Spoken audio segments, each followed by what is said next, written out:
नमस्कार मित्रांनो, जय महाराष्ट्र। विधानसभा निवडणुका पार पडल्याच्या नंतर आता महाराष्ट्राला नव्हे तर संपूर्ण देशाला वेध लागले मुंबई महानगरपालिकेच्या निवडणुकीचे।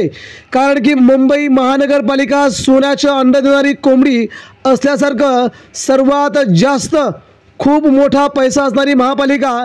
मित्रांनो, या महापालिकेमध्ये जर आज निवडणुका पार पडल्या तर आज ओपिनियन पोलनुसार महाराष्ट्रातील या मुंबई शहरामध्ये कुणाची येणार सत्ता, कुणाला मिळणार किती जागा, याचा आलेला हा सर्वोत्तम सर्वे। बघूया काय नेमका सर्वे।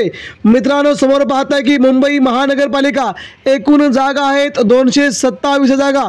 मुंबई महानगरपालिकेमध्ये शिवसेने गेली तब्बल 30 वर्षे इथे सत्ता उपभोगली ठाकरेंच्या शिवसेनेने। आता निवडणुका झाल्या तर कोण जिंकेल ही मुंबई महानगरपालिका, अशा सगळीकडेच चर्चा आहेत। भाजपने जोरदार तयारी सध्या सुरू केलेली दिसते। भाजपला मुंबई जिंकायची काही करून ताजा ओपिनियन पोल, तर कोण जिंकेल मुंबई, मनपा कोण जिंकणार, बघूया सविस्तर। महत्त्वाचा पुढील 2 मिनिटाचा हा व्हिडिओ। मित्रांनो, आपल्या प्रतिक्रिया द्या। इतर आणि अपक्षांना मुंबई महापालिकेत जवळजवळ 14 जागांवरती यश मिळेल। 227 जागांपैकी 14 जागी अपक्ष आणि इतर पक्ष इथे जागा जिंकतील असा प्राथमिक अंदाज आहे। राष्ट्रवादी अजित पवारांच्या पक्षाला या ठिकाणी 6 जागांवरती यश मिळणार असल्याचा सर्वात मोठा सध्या हा सर्वे इथे सांगतोय। अजित पवार मुंबईत 6 जागी नगरसेवक निवडून आणतील।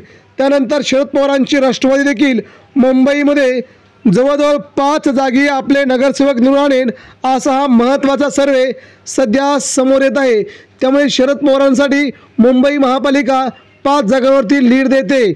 त्यानंतर पुढचा पक्ष येतोय मनसे ठाकरे। राज ठाकरेंची मनसे पुन्हा मुंबईत 11 जागी, या 11 जागांवरती लीडवरती राहील असा प्राथमिक अंदाज आहे। मनसेला देखील मोठी भरारी या ठिकाणी मारता येत नसल्याचं पुन्हा जाणवत आहे। 11 ठिकाणी राज ठाकरे आपले नगरसेवक जिंकून आणू शकतील असा हा सर्वे आहे।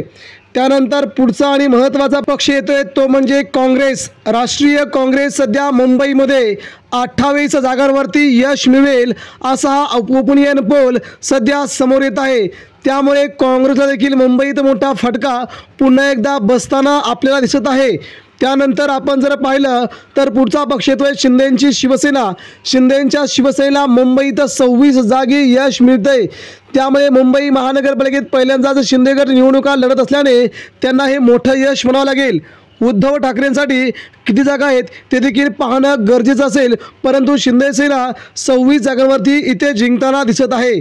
त्यानंतर आपण जर पुढचा पक्ष पाहिला भाजपा, भारतीय जनता पक्ष पार्टी इथे सर्वात मोठी लीड घेताना दिसते। 79 जागांवरती मुंबई महानगरपालिकेत बीजेपी जिंकताना दिसते। गेल्या वेळेस 84 जागा होत्या, परंतु यावेळेस देखील 79 जागांवरती भारतीय जनता पार्टीचा मुंबईत दबदबा वाढलेला दिसतोय। आणि पुढचा पक्ष आणि शेवटचा पक्ष शिवसेना ठाकरे।